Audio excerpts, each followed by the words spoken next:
Welcome into the DNVR Avalanche Podcast. We've got AJ, we've got Big E, we've got Rudo coming to you live on a Tuesday. First off, you know what? It's a great time to join the Supporters Club. New thing we got going, YouTube memberships here. If you want to help support us, there's 2 different tiers. It gets you a little badge in chat, so we see who's supporting us, and also gets you access to emojis, so you can spam the chat with Dr. Dubs is the first one we have. But if enough of you sign up, we get even more emojis, and then you guys can be yelling all sorts of emojis at us in chat during watch-alongs and shows and stuff. So consider doing that. And then, if you really want the insider access, make sure you go become a diehard and go read AJ's piece, because that's what we are working off of today. He put out a great piece on everything Martin Necas, if you want every little detail about the situation with the Avs. Go check that out. A bunch of amazing work in there. We'll get into some of it today, but some of it we'll save for the piece that AJ wrote. So go check that out too. Look, there is not a lot looming over this season the way there was last year with the injuries and the suspensions and the salary cap and otherwise. But the one thing that does remain the same is the Avs' number one winger is a UFA at the end of the year. It's just his name is Martin Necas now instead of Mikko Rantanen. Start off as simple as we possibly can. July 1st, 2026. Is Martin Necas still an Av? Hold on, I'm jumping in. Yes. I'm jumping in before I say yes or not. Because Azure has been talking right here about, like I've said before, that's gotten me worried. I said that on the show maybe a month ago or 6 weeks ago or whatever it was, right? Obviously after July 1st. And go read AJ's piece, by the way. Amazing. But I'm going to change my stance, Missouri, here.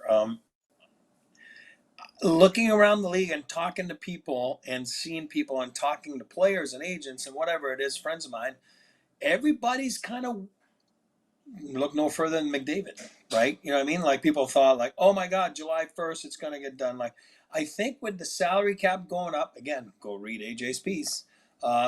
It all ties in together. I think teams and players and agents, for the most part, now if you're Frank Nazar, well, why wouldn't you sign that after 56 games? That's fair, whatever.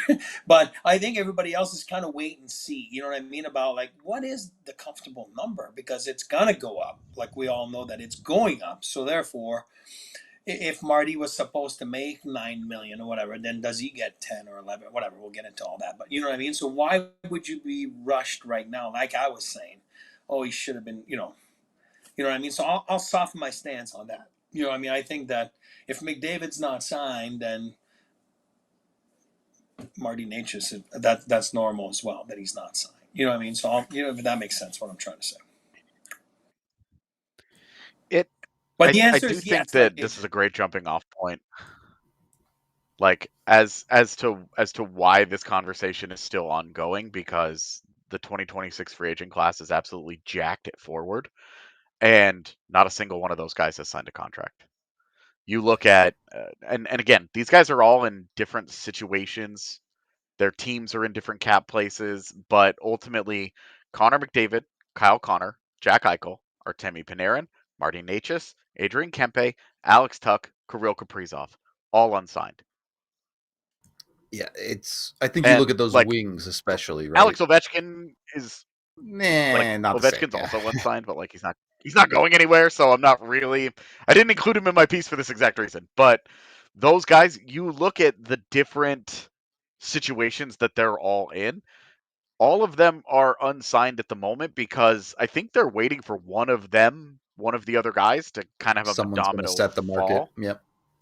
and start to set it and work off of that. It would make the most sense that it be Connor McDavid and say this is the ceiling, and you work backwards, versus Alex Tuch, who should get the lowest number of there, and then everybody goes, okay, well, we need higher than that. Yeah, obviously. Like, of course, okay. Like, unless Alex Tuch gets if Alex Tuch gets $9.5 million, then that most benefits Adrian Kempe and Marty Necas. But if Alex Tuch gets the Nikolai Ehlers $8.5 million, then you're like, okay, well, they were already paying him more than that. And the same way with like Connor McDavid, Kirill. I think Kirill Kaprizov is the real important domino here, because he is not going to get what McDavid did, but he's the team's best player. He's a wing, and Minnesota absolutely, positively cannot lose that guy. And if he signs for $13 million, then you work backwards from there. Kyle Connor is going to get a little less than that, and then Necas should get less than Connor, and they all kind of slot in like that. So I think the McDavid and Kaprizov are really like the big dominoes that are really, really important to get this ball rolling. The fear is obviously Marty Necas is the first to sign,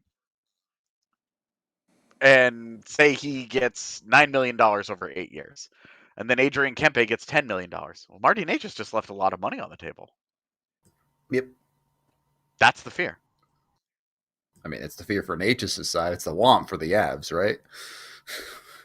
The way it worked with Cale Makar, it is, the Avs would love to repeat that. You also want as a club, like, you don't want to feel like, yeah, we got one over on that guy. Like, you want it to feel like a fair negotiation. Like, you don't want players to sign a contract. Yes. You don't want a guy to sign a contract and then immediately be like, oh my God, what did I just do? You know, like, you want it to feel like, okay, this is an organization that's going to be fair to me. I'm going to be happy with this deal. Not saying you shouldn't save money where you can, surely. Yeah. And there's pressure. So I think that was a great place for us to start. Yeah. Yeah, there's pressure. Always remember there's internal pressure over the PA and all that stuff. There is. If you think that there isn't, there is. And that's okay. I'm not saying it's bad. I'm not bashing the agents or the PA. I'm just saying they got a job to do too as well. So I get it. Yeah. It was. I want to ask you guys, and like obviously we're speculating. We don't actually know.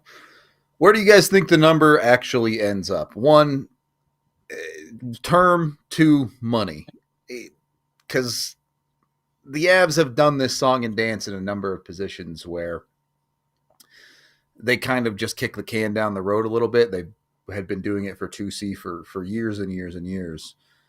Even with Kadri, right? It was only a 3-year deal. They never really committed to one. And a 2C is a little bit different than your top line winger. But do we expect this to be a long-term deal if it does get done? Yeah. Yeah, I don't think either side is interested in revisiting this in 2 or 3 years. I think this is Necas' nut. This is the payday. He's been building towards this. He fought hard with Carolina for it. Carolina resisted. They didn't feel they wanted to give him that big contract. They felt he was more valuable as a trade piece. They turned out to be right. And I think that with the Avs, they're just saying, we love the player. We love his fit and how we want to play. And we think that we have a center group that is going to be able to bring out the best in him, and a play style that is going to turbocharge what he does well, which is already pretty turbocharged. He's a player of extremes as it is. And Colorado, I think, is going to try to lean into that and eke out every ounce they can. But the one thing too is this, and you can't forget that. Like I've said before, and that is not throwing a dagger at him. Like, Cale Makar, very simple, didn't take long, deal done, right? Some guys are more complicated than others. It's life, right? You know, like my oldest compared to my youngest, it's not even funny. He goes, do I take the black one, the white one, the green one, the sweatshirts? You know what I mean? It's like, oh my God, what am I doing? You know what I mean? Like, and it don't know. It's complicated, you know? And then my youngest, he just sees it, grabs it, walks out. At the end of the day, it's still a sweatshirt, just like his older brother. It's a sweatshirt, but one just took forever, you know, to get to that point. And some guys take forever sometimes to get a deal done. It's complicated. But it is what I'll say. And that's where I say I was a player, and I'll defend him. That's like he's earned the right to get to that free agency, Yeah.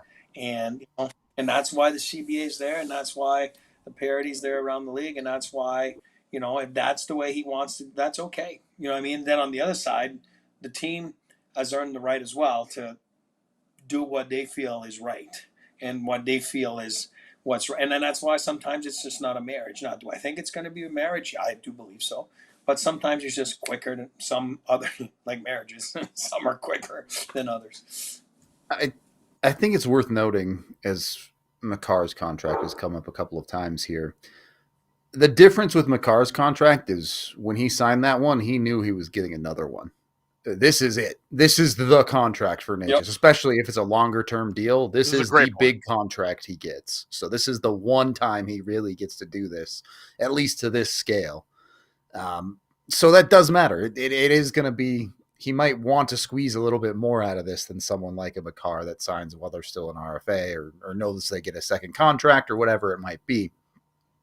With that being said, it's an interesting spot because of the salary cap going up, because of where the league is at after coming out of a flat cap year. We mentioned Nazar's deal at the start of the show, you know, 6.6 million per for a guy who has 25 points in his career is a bit on the crazy side to me. But if that helps set the market, then, you know, you got to work with it. You have to work with what's out there. But the big thing with Necas is, can the Avs get him signed before the season, or not even before the season is over, right? Because we talk about it all the time. Contract year, player wants to prove himself. If he believes in himself, he goes out and has a 100-point season. Guess what? He's making more money than if he signed right now.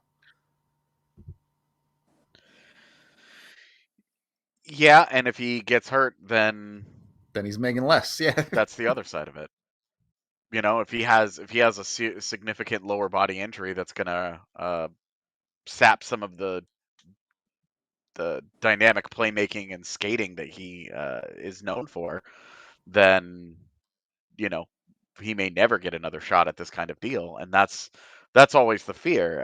Eric, you always love to say, how many steaks can you eat? And I've always said, you know, what are you trying to buy? What are you trying to buy with $90 million that you can't buy with $85 million? You know, like ultimately, what are you fighting for? At some point, what are you fighting for here? Is it just to maximize every single last dollar? Because we saw just a year ago, Mikko Rantanen, a guy on a Hall of Fame track, guy with the Stanley Cup and a 50-goal season under his belt, like phenomenal postseason numbers, couldn't get the $14 million that he was looking for from 3 organizations. Not just 3 organizations, but Colorado, Carolina, Dallas. 3 really good organizations that all looked at his profile and said, we can't do that. Like, that's not it for us. And then ultimately he had to settle. So, like, my question for Necas would be, what are you fighting for? What is it that you're so insistent on trying to get? Because if it's every last dollar, you might end up getting punched in the face a little bit and ultimately not get what you want. And I guess with Necas, he doesn't have that kind of security where somebody was going to give Mikko Rantanen a ton of money because that track record was immaculate, is exceptional. Yes, he's a little bit of a creation of Nathan McKinnon, but also he's exceptional. The guy's unbelievable. Marty Necas has not proven that yet, and even in his 30 games in Colorado, he had 28 points. So there's a big question there, and that's why that list of guys that I named earlier, the only ones getting less money are based on the contract models are Kempe and Tuck. because there's so much more for him to still prove. Do it. Yeah, I agree with everything you're saying. I do want to hear more about it. I want to hear E's side of it too, but we do have to pay those bills. So let's make sure we jump into our ad reads for a second here. As of course, we are brought to you by the folks over at Game Time. Look, college football is back, folks. It's that time of year. If you're trying to get tickets, you're trying to get in on college football, honestly, the NFL's right around the corner too. So if you're trying to get those tickets too, Game Time is the app that gives the advantage back to fans. It's the hack for unlocking amazing tickets and experiences in just a few taps. Incredibly easy to use, and the Game Time guarantee means you can trust you'll get 100% authentic tickets on time and at the best price. Plus, fees are always included, so what you see is what you pay. You can download the Game Time app today and join over 15 million people that use Game Time to get their tickets. And when you use code DNVR when you sign up, you get $20 off your first purchase. Of course, terms apply. Go get in with them. Use the Game Time Picks feature to search for whatever tickets you're looking for and get the best price out there. You can take the guesswork out of buying college football tickets with Game Time. Again, download that Game Time app, create an account, use that DNVR code to get $20 off your first purchase. Tap, ticket, go. Download the Game Time app today. Once you've got your tickets with Game Time, make sure you're also taking care of your money with Monarch Money. Sometimes you got to save up if you want to get those tickets. Although college football tickets usually aren't that expensive. So, maybe a reasonable purchase. You can head over to monarchmoney.com and use code DNVR to get a fantastic deal. Monarch Money helps you feel organized and confident in your finances. It's an all-in-one personal finance tool that brings your entire financial life together in one clean interface on your laptop, on your phone, or wherever you happen to be going. You can jump in with them, and they promise you'll never need to touch a spreadsheet again. Don't leave money on the table. When you're making good money, it's easy to get complacent, but Monarch Money helps you track every single dollar. Ignoring your finances will cost you. Don't let that happen. If you're not on top of your money, you could be missing chances to save more, invest smarter, or hit your financial goals faster. So jump in with the best budgeting app of 2025 by the Wall Street Journal. It's also been given over 30,000 five-star reviews. CNBC's top finance tech app in the world. It's got a bunch of great reviews. Go check them out. Don't let financial opportunity slip through the cracks, and use that DNVR code at monarchmoney.com in your browser for half off your first year. That's 50% off your first year at monarchmoney.com with code DNVR. Second period of the DNVR Avalanche podcast. Necas he's in an interesting spot, right? Because as you were mentioning, AJ, look, this guy's a point per game player-ish in his career, especially the last couple of years. You've seen him step into that point per game range, which is good. Sure, ish. He did it once. He's within 5 to 10 points of it every year, though. Like, it's not like this dude's putting up 60 points in 82 games in the last couple of years. He had the 1 year in 23-24 that made no sense whatsoever. He goes from 71 points to 53 to 83. Yeah, where you're like, what in the world? I touch on this in the piece. It's almost entirely because of power play assists, but yes, last year was his first descent into true point per game status, and that is absolutely the expectation in Colorado. Has to be. It has to be, but it's also an expectation that is not a 100-point player, right? There is some give and some take there. Yeah, and I don't know. I mean, by the way, Josh Clark just became a member, so welcome, Josh Clark. Look at that. Hey, I can you. read. Shout out. Who says he can read? Who says I can't read? We're going to get you back in the studio, and we're going to have to supersize the chat for you to see those badges, buddy. It's going to be tough. Don't listen to Bruto says I can't read, or AJ. I can, but welcome. No, and what I wanted to add to what AJ was saying, too, as well, before the ad break there, too, is the team has earned the right to see what fits for them, right? You know what I mean? And I think that the Avs have always been good at figuring out what works for them because of, it's easy to say this, and that, but when you have Makar and McKinnon and contracts like that, it's not that easy. Look at Edmonton. I think that over the years, Edmonton, I don't think has done the right thing, with try to surround their two guys. I think that the Avs have done it. Look no further than last year, right? So I think now they have to see, now, are we doing this again?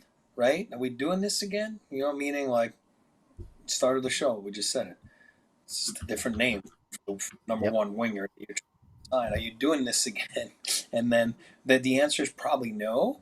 Or do you believe you have the right guy, right, to do that commitment to? They're the only ones that know their internal. They're there with them every day. They feel that they can get to him, and I'm not so worried, like I said, about his postseason performance or whatever it is. At some point, you know what I mean. Like sometimes those things, I'm the one that's guilty, of overblowing those things sometimes. But I think that the teams earn the right to look into it, and I think that's what you're seeing right now. You're seeing a little bit of like a I don't know, first period, two good teams going at it, and then just kind of studying and not too sure who's going to do what. And I think that's kind of what they're trying to figure out right now, the Avalanche. And I think Marty on this side too is trying to figure that out. And somebody's mentioning the agents. I totally agree too. At some point, here's what I'll say about agents. And my dad was one for 25 years. So, but at some point, you are your agent, right? You know what I mean? So you can't just always defend, oh, my agent says, at some point you got to put your pants on and say, this is where I want to be. If you know what I mean? Like, so it's easy to blame things for Mikko, and I love Mikko, like I said, but like when you go back to it, if Mikko really wanted to be an Av, would have been an Av. So I can't blame the agent, you know what I mean? Because I think the player at some point has to put your pants on and say, no. So I just want to touch on that on the agent part, but it's a true comment, absolutely, by our chat. It's a true comment. It's a really stark contrast to, say, Gabe Landeskog, who walked right up to the eve of free agency. Gabe Landeskog went to the eve of free agency, and the Avalanche said, give him the 8th year. Landeskog said, you give me the 8th year, I'm taking less money, I'm staying in Colorado. This is what I want to do. We all know Gabe Landeskog left money on the table to stay in Colorado. And that was the big difference between Gabe Landeskog, Nathan MacKinnon, Cale Makar, all of those guys, Devon Taves, all of those guys took less money, and Mikko didn't want to. And that was Mikko's right. He had every reason to say, this is my one life, my one career. This is going to be the big contract for me. I mean, he'd already made $50 million to that point, but whatever. That was going to be his last big contract in his career. He had every right to try and say, hey, I want this. But when multiple organizations told him no, he had to find out what his new level was. And ultimately, he said 12 is fine. 12 in Dallas with a bunch of Finnish players in a competitive environment, and I can stick it to Colorado. Fair enough. But don't get it twisted that the agent is some evil genius behind the scenes here. Yeah. The agent absolutely played a role in how this played out because he also represented Leon Draisaitl. Last year, the Avs and Rantanen had a deal that they thought was going to be pretty close to done. Draisaitl signs for 14. Same agent says, maybe don't take that deal from Colorado. Does not end up going the way anybody really truly wanted it to. And now we're in a different space. And with Necas, it's a completely different conversation because they're completely different players with the completely different track records. What Necas has not proven himself, and you can make the argument, hey, his playoff performance has gotten better over the last 2 years. It is still not taken amazing. A step forward. No, I mean, you're not looking at last year going 5 points in 7 games. That's exactly what we want. 3 of those games did not play very well. Yeah, had no points in 4 of the games. I mean, 1 extra goal from him, and they won the series. one extra goal from any of these guys, right? But one extra goal from him, certainly they get through it, and who knows where they go? Who knows what his performance looks like? But that's one of the lingering questions. He has to prove it in the postseason. I am not on the train that he was awful in the playoffs, but there were a couple of bad games, just bad. And when you're talking about giving a guy double-digit money, that's a pretty big concern. You're nervous about that. Can you trust this guy in the most important time of the year? Look, 82 games to get to the playoffs, they matter. That guy's going to give you 90 points. Great. But if he's only going to give you 5 points in 15 playoff games, it's a waste of everybody's time. Yep. That's not going to be good enough. Where legends are born. Yep. There's a couple of angles I want to take here. I want to start with, you mentioned Landeskog versus Rantanen and the way those two situations played out. Can the Avs afford to go down to the wire with Necas? Let's say Necas says, I don't want to sign early. I want to see how the year plays out. Can the Avs, as an organization, afford to wait until late June or the final hour of July 1st to get a deal done with Necas? Or do they need something in place before that if they're not going to move on from him? I mean, that was the fear last year, right? Like we all thought, Eric promised running down Colfax wearing a Speedo. Like we all thought there's no way that they will move Rantanen. You don't trade players like that. But a guy like Martin Necas, you can move. The problem being you're very likely looking at a second straight deal where you're trading the best player in the deal. Yep. And we all know you don't usually win those trades. Very rarely do you trade the best player in a deal and come out on the other side going, where we would do that again. We have no problems there. We feel great about this trade. They're hard to win. It's hard to get. What do you get for Necas? Another valid question. Yeah. And that's like with Rantanen, you're like, oh, what can you get for him? Because as we've talked about, that track record's great. With Necas, it's not as great. So I don't even know what the desire would be. Like I've said, if you're trading Necas, you're getting a defenseman. Otherwise, don't do it. So yeah. But even go back to did they really get value, Carolina, after, they got future value, right? Because of the couple first round. The Avs are not in position to do that, right? To trade for futures. They're trying to win now for sure.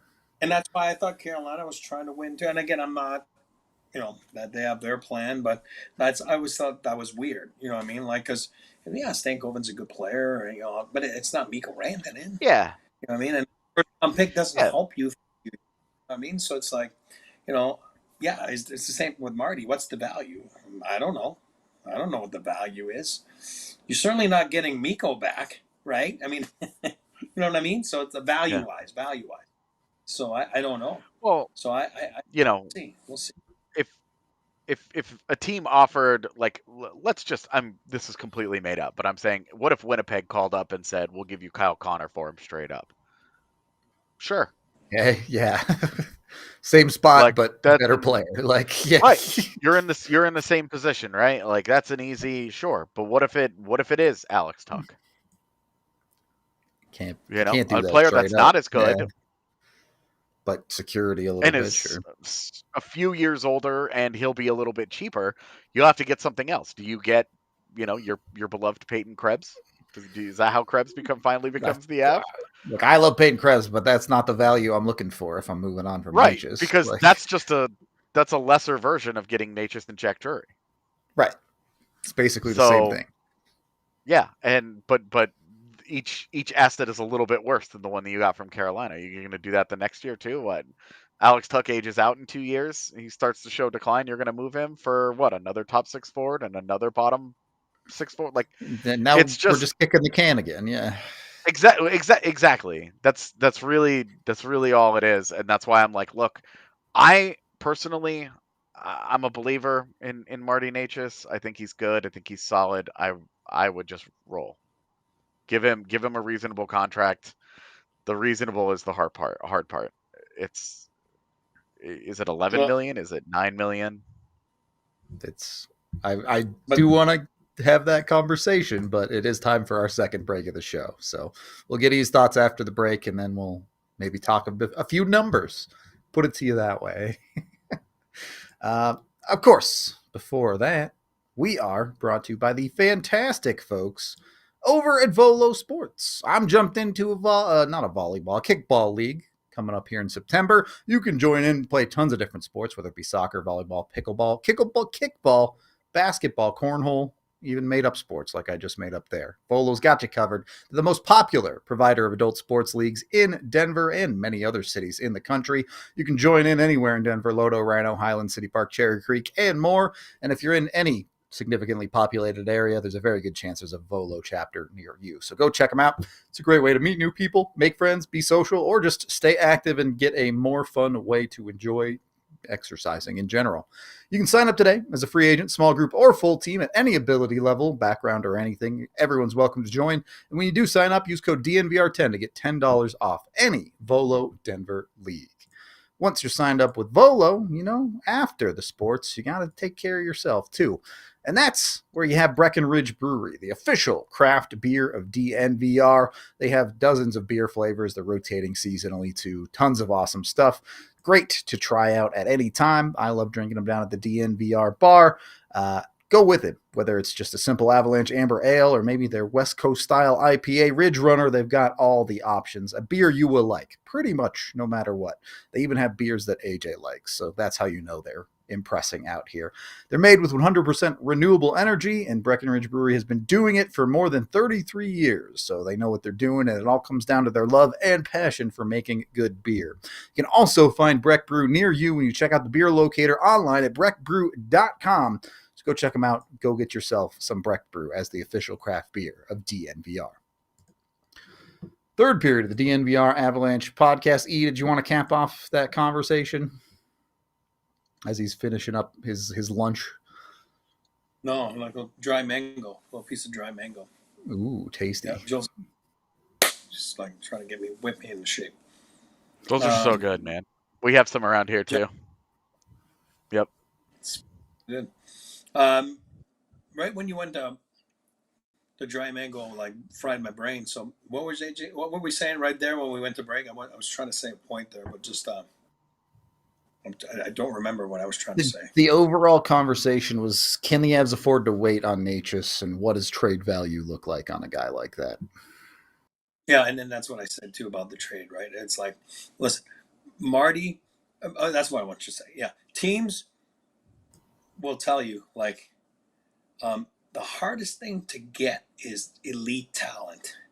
It's hard. Usually you have to draft it, right? Makar, McKinnon, Rantanen. Yep. Which Rantanen is Necas, right? When you think about it. So the last thing you want to do is get rid of your high-end elite talent, right? You know what I mean? Because it's tough. It's tough. I remember Brad Treliving coming into Toronto a couple years ago. That's what he was saying.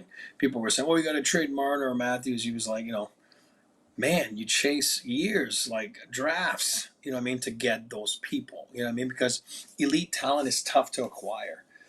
So I think the Avs have to be really careful. Like, you can't just say, like, oh, let's just get rid of him. You know what I mean? And because, like you said, what's his value? And we all know that his true value won't be there because he is a UFA at the end of the year. And again, like we just saw, it's complicated. Then you get the agents to get involved, and can you get an extension done and all that kind of stuff. So I think that at the end of the day, Marty's an elite talent. I think he's just scratching the surface. I believe in my book. I do believe he's got. Hey, listen, you watch this guy and you're not familiar with him. You watch him for the first time. You're like, this guy can get 100 points in this league, right? You know what I mean? Like playing with the Makars, McKinnons, and guys like that. He should be able to reach to that point. And, that's probably what he's banking on, and that's probably what the Avalanche are banking on, but he's never done it, right? So at the end of the day, it's like, what is your true value? And that's why we're doing a show on it. It's an interesting conversation, and AJ, I know you go into this a little bit in your piece, so we don't have to spoil everything here, but the average NHL aging curve has a player's peak between 27 and 29 years old. Necas is currently 26, so he should, in theory, be hitting that peak of his career where he's playing some of the best hockey that he's capable of. Now, that peak is not always accurate. We saw Mark Scheifele have a peak at age 33. Different aging curves for different players do happen, so take that with a grain of salt. But realistically, how much higher is Necas' ceiling? Can he really be a 100-point player? Do we think he has that in the bag? Yeah, I think he can be, but he needs to be better at even strength. that's really where I think that was really the big red flag for me with his play in Colorado was that he had 30 games in Denver, 28 points, right? Like that's not too bad. But he only had 13 even strength points. 13 of 28 even strength, 13 even strength points in 30 games. That's nowhere near good enough. Now, he was moved around a little bit at the end of the year as the Avs lineup was ever changing around the deadline, and Bednar was like just testing things out as they were getting ready for the postseason. Nathan MacKinnon was uh, largely kind of just chilling the last handful of games of the season that he actually played before sitting out. Like there were some factors to that, right? But uh, there is a concern that Natchez just did not produce at a at a great rate at 5v5. He was very reliant on the power play. And I'm just like I'm worried about that. That's something that has to get much better if he's going to be a 100-point player. And it can. He's going to be sharing the ice with a lot of really good players. Um, I can just completely ignore what he did in Carolina last year, but just in case anybody was curious, his most common line mates over the last 3 years in Carolina were Jesperi Kotkaniemi, Andrei Svechnikov, Sebastian Aho, Jack Drury, and Toivo Teravainen. Outside of Turbo. Sebastian Aho, like fine, like the line mates, like Jack Drury and Jesperi Kotkaniemi, that's a third line role. Uh, Aho's the man, but more of a two-way man, not so much a high-end offensive guy. Although he just rocks, honestly. But going from that to Nathan MacKinnon, Arturi Lehkonen, Gabe Landeskog, Brock Nelson, Val Nichushkin, all guys with really high offensive ceilings, save for Lehkonen, who just produces because he plays with great players. Nature's situation lends itself to such that he could easily be a 100-point guy this year. But he needs to find some consistency. He tends to go dark for a couple of games. That was Mikko Rantanen's special power. Sure was. Was he would go dark and end up with 3 points in the third period. We were just like, I don't know how this happened. But Rantanen is also a guy where last year is either a big red flag or it's just a big time anomaly in that his even strength play fell off a lot. And that'll be something to watch. And that's Dallas's problem. It's not our problem. But with Necas, I want to see, does the 5v5 play tick up? Because if it does, 100 points is on the table. And if it doesn't, it's not. Just to note. Go ahead. No, Hey, go ahead. One major thing to note there. In Carolina, his biggest TOI season was 18.25 per game in 22-23. In his 30 games in Colorado last year, he played 20 minutes and 30 seconds a game. So there's going to be significantly more ice time available for him there. And with an offseason going in, knowing that the Avs are sickos when it comes to your cardio on this hockey team, he might be a little bit more ready for it this year too. Yeah. Yeah. And what I want to say is, like, I'm a big believer, like what AJ just said, 5-on-5. You want to be like an elite player in this league, you got to produce 5-on-5. I hate when guys have decent stats, and then you look and it's all power play points, and then really on their team at 5-on-5, they're like the 10th forward, and you're like, wow. You know what I mean? Guys on the fourth line and third line outproduce you. I'm not saying that's Marty. I'm saying the point of 5-on-5 for me is very, very important. You want to be elite. You got to produce at 5-on-5. You got to produce even strength. Like anybody can. Like I said to you guys, the three of us, if we give us Kale McCarr, maybe even like Dion or Tiff on the other side, we might score a goal like on the power play. I'm just telling you right now. So, again, I'm being sarcastic, but you know what I'm trying to say. So, but the 5-on-5 is very important. The other important part is I'm going to touch on playoffs a little bit here. Is I always believe that the Avs learned a lot in that Vegas series, right? The one AJ still burnt by, they're still hurt by. You know what I mean? Like, and I think you'll learn, and that's from the Edmonton Oilers, Wayne Gretzky back then saying it right against the Islanders, and my God, Tampa Bay Lightning, Chicago Blackhawks, all those teams are talking about like how they you have to go through the pain of losing, and I think that for a guy like Marty, which again, he's noticed that a little bit in Carolina, like they never really made the big jump all the way, right? They just seem to be stuck in that, trying to win a game in that, Final Four setting. But for Marty, it's more like Blackwood. It's more like, okay, the expectations of the Avalanche to win. You're supposed to win it all. And then you had that spring there where it didn't go their way, right? Uh, Not blaming Marty, I'm not blaming Blackwood. I'm saying, but Blackwood's going to learn from this, right? The games 5, 6, 7, right? Marty's going to learn from that for a gazillion on the power play, right? He was a member of that crew. You know what I mean? So, how do you get better, and how do you get through, and with the expectations of winning it all? You're supposed to win it. So I think he can learn a lot from this past postseason. Somebody in chat keeps talking about a full, was it Missouri, like 82 games? I understand that. I agree with that. Same with Lieutenant Brock Nelson. You know what I mean? Like, it's the same thing, right? It's just so much easier. By the way, I saw him this weekend. What a gentleman. Wow, what a guy. What a guy. I talked to him for like 20 minutes. Wow. You can see, like, he's a pro. He's a Wow, I'm excited this year for a full 82 games of Brock Nelson, but not to slide a little bit on the topic. But I do agree with Marty. I think he's going to learn, and I think he has learned. And now it's more like, okay, let's get going here.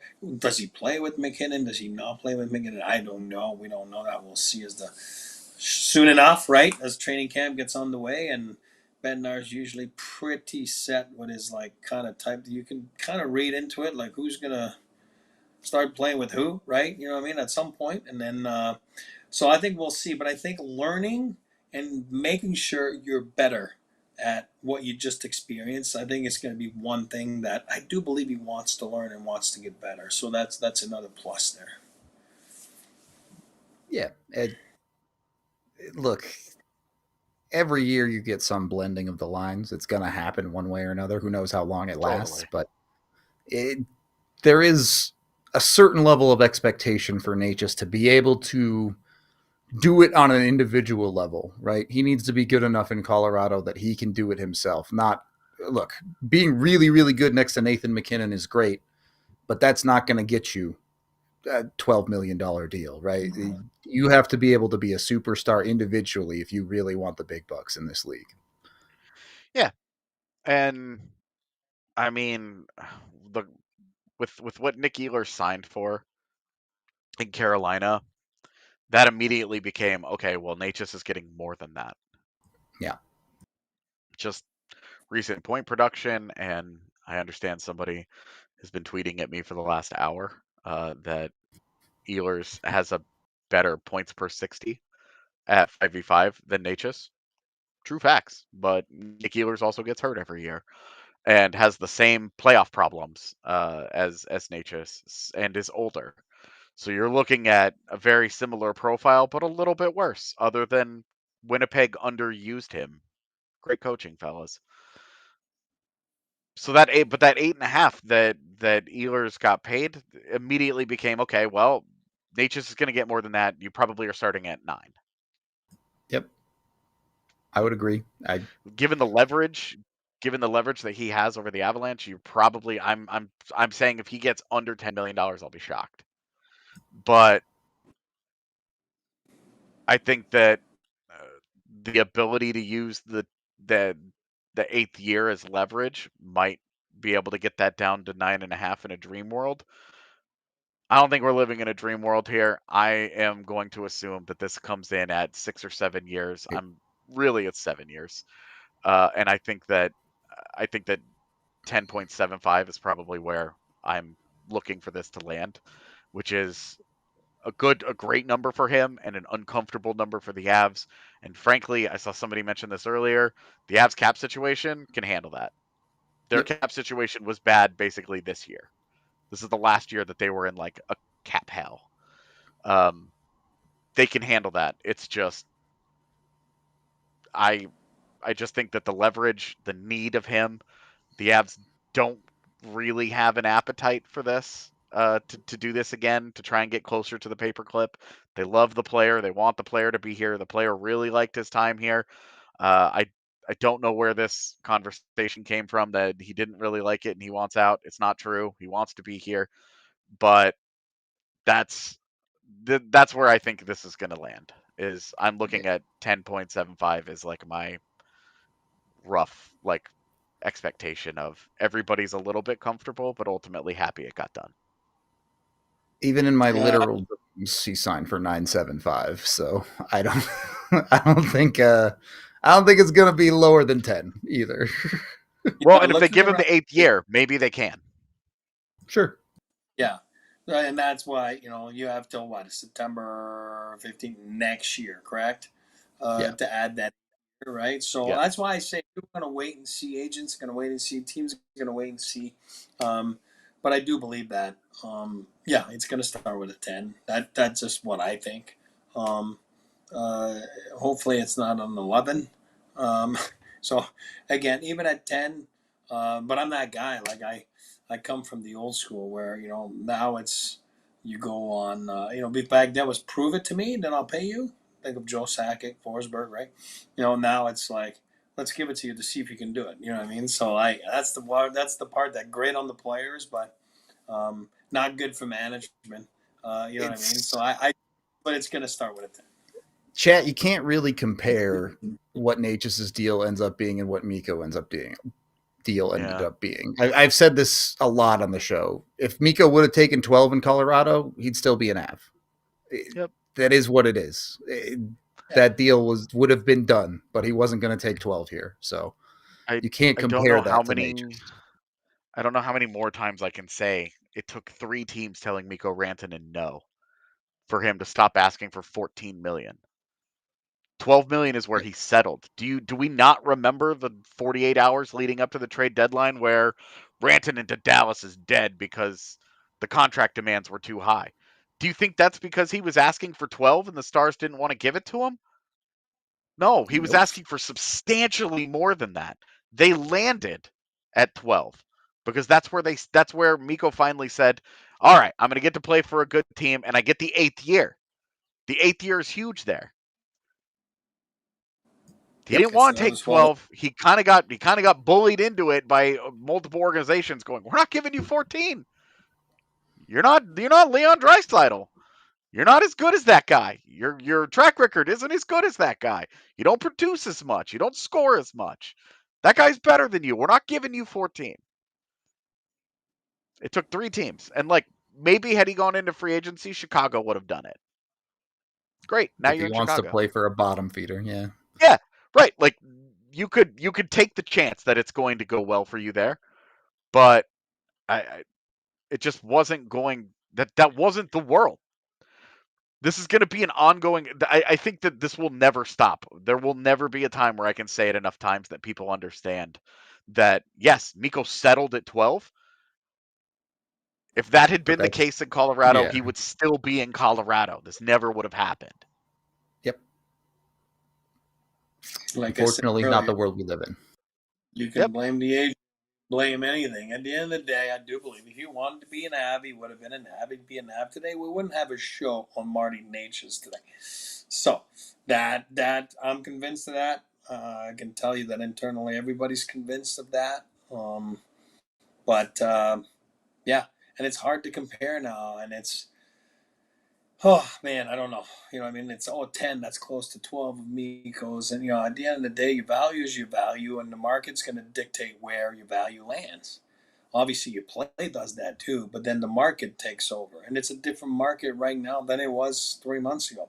It is what I mean, and you're going to see how it goes, and that's why you're seeing a little bit of wait and see now from McDavid and all the names that AJ talked about at the start of the show. So I think it's important to just kind of wait and see what happens. But the one thing I know is I've seen it over the years. Some guys to come to Colorado and have expectations to win, they can't do it. And I'm not saying that's Marty. I'm saying over the last 30 years, right? 30 years, that's crazy. 30 years Avalanche, that's nuts. But over the 30 years, there's some guys, they just can't take the the pressure. They can't take the expectations to win. Now, if you sign some $10+ million a year, but like it or not, and some guys will say, no, it's not true. You don't look at your contract. No, you do look at your contract. I can tell you that. As management, that's the first thing we look at, because it's like, you score 12 goals and we pay you $10 million. That's not going to work, right? You know what I mean? So I think your contract goes with you, and the pressure goes along with it, and the expectations go along with it too. Kibby the cat, meow, he can score 16, and we're like, awesome, you know what I mean? And he's making 900, whatever it was that he was making. But Marty Necas at 10 plus scores 16. You're not thrilled. You're not, you know what I mean? So Yeah. You're livid. that's a He big better have problem. missed 50 games. Yeah, I'm all for guys that want to get paid, and that's I come from that era. We saw it last weekend with the alumni weekend, right? Sakic, Forsberg. There's a reason people stood on their seats when they, welcomed them back, right? You know what I mean? Because those guys delivered. Freaking, you needed a goal like you saw in the first round there, and I'm talking about you're gonna have some bad playoffs. You're gonna have Joe's the first one that said it this year when he talked about Kale, right? You know. But if you needed a goal, needed a point, those guys were there. That's why people stood up this past weekend. You know what I mean? And they're still talking about those guys. So, I think it's important to know the expectation. You can ask for all the money you want, but go deliver. You better go deliver. And that's a lot of pressure that comes with that. Just I want fan Yeah. I mean, those guys got it done, though. I mean, in the 7-year period, they made, 5 conference finals? That's right. They had 1 first-round loss. The Avs have 2 first-round losses in 3 years. Like, this is a group that has to stop being so comfortable with itself and its one successful playoff run, like deep playoff run. Get over it, guy. Like, yeah, you won the cup. Great. That's awesome. Are you going to be the 2019 Blues, or are you going to go and try and be one of these Florida teams? Are you going to try and be a special group? Because right now, Avalanche 2.0 is still chasing 1.0. They're not, for my money, they're not even close. And it's because of what happens in that second season. You win a second Stanley Cup, we could talk. Yeah, you got to win another one. I think that's fair. At this point, I'll take win round 1, and we can at least all right, cool. Now we're building towards something. You got to make a conference finals. You got to make another conference finals. I think for sure. have to. But this is the big thing, and since this conversation is largely about Marty Necas, he's a huge part of this. Yeah, a huge part of this. Go ahead. Do your thing. To jump off of that, when you look at how the Avs are currently constructed, getting a Marty Necas deal done of meaningful term pretty much locks them in. McKinnon signed indefinitely. Nichushkin signed indefinitely. You have 4 more years of Landeskog. You even have 3 years of Nelson ahead of you. If you get Necas done, that's 5 of your top 6 done for the foreseeable future. The only guy left is Lecky, which, regardless of what happens, he's 6 out of 6. He's your least important top 6 player at that point. Signed for 2 years. Right. And 2 more years left even on a guy like that. Right. He's still signed for 2 years. Like, you're really you get this done, you're looking at the group that they're going to battle with for the next couple of seasons. Yeah, exactly. Even on the back end, yes, the McCarr deal is looming, but you have 2 more years before that thing kicks in. So, and you have a number 1 goalie signed too. So yeah, I mean, they're, you know what I mean. Marty is like the dangling carrot, right? You know, I mean, that's the last basically piece when you think about it. Yeah, just for to be thorough here, they have $26.8 million in cap space next season. Roughly. I mean, Puckpedia sometimes puts random guys on the roster, but that's right about where they are right now. If you put just for easy math, you put Necas at 10 million, that drops that down to 16.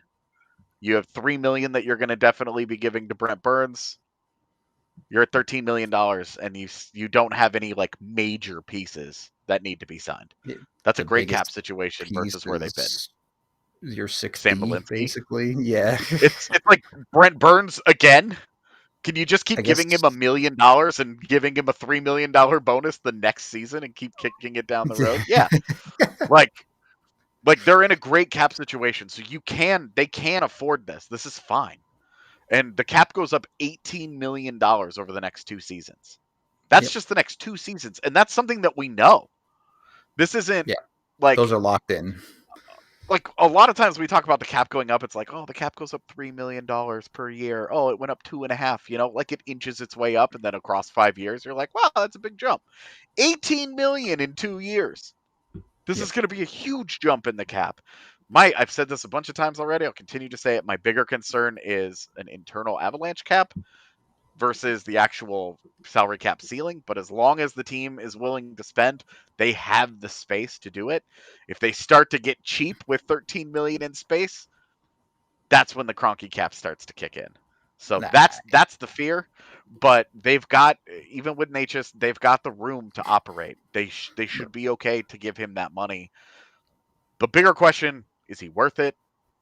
I think there are a lot of, just based on me tweeting about it today, there's a lot of people that say he's too soft, he's not a good fit, he can't play in the playoffs, and, fair enough. I think some of this is dramatic. You can't blame him and say he's the reason that the Avalanche won't win another Stanley Cup. That was a pretty intense response.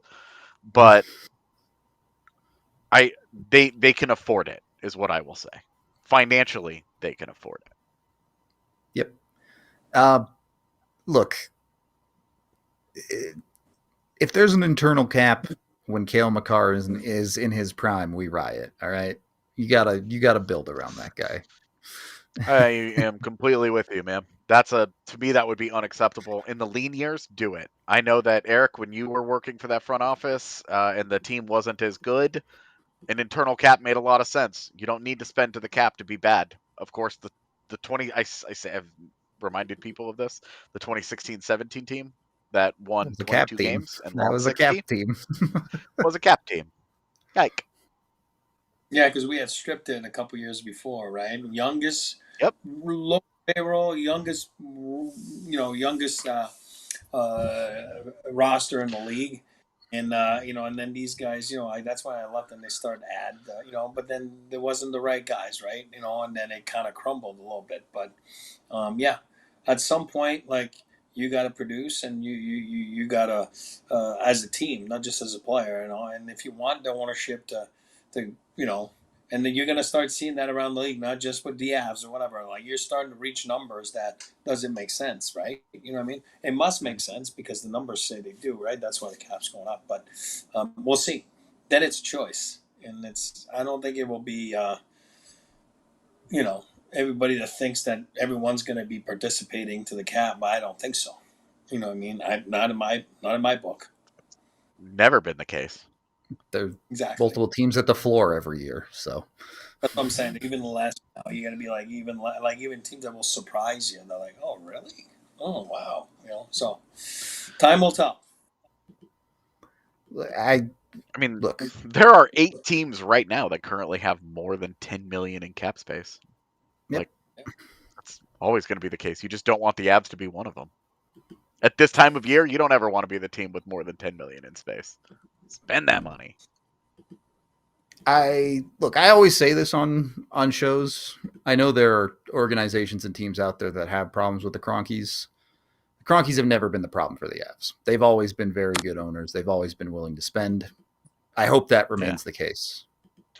Yeah, with the salary cap being as low as it has been in the NHL, I think it's always been easy to justify that. As it continues to go up, I think there are going to be conversations about, you want us to spend $120 million on a hockey team that doesn't bring in that much revenue? Like, spending with the Nuggets is easy because they have Jokic, and that guy's a monster, and he could do something special for them, right? They make a lot more money. With the Avs, I think it's a lot harder of a conversation, revenue-wise.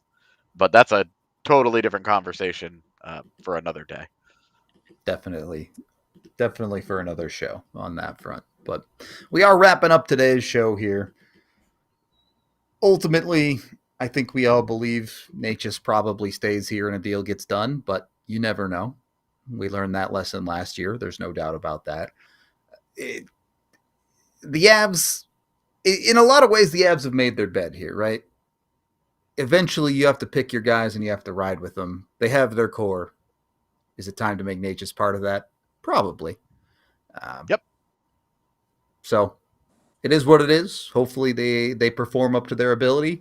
And Necas has got to make a decision too. Does Necas think he can win here? Does he care about winning Stanley Cups, or does he care about squeezing every single dollar out of it? We'll see.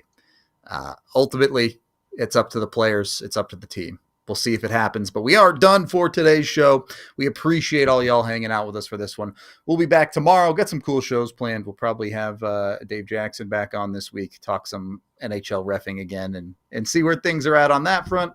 And then we'll look around the Central Division a little bit. We appreciate y'all. This has been the DNVR Avalanche Podcast, and we'll see you tomorrow. We all silly like the mayor.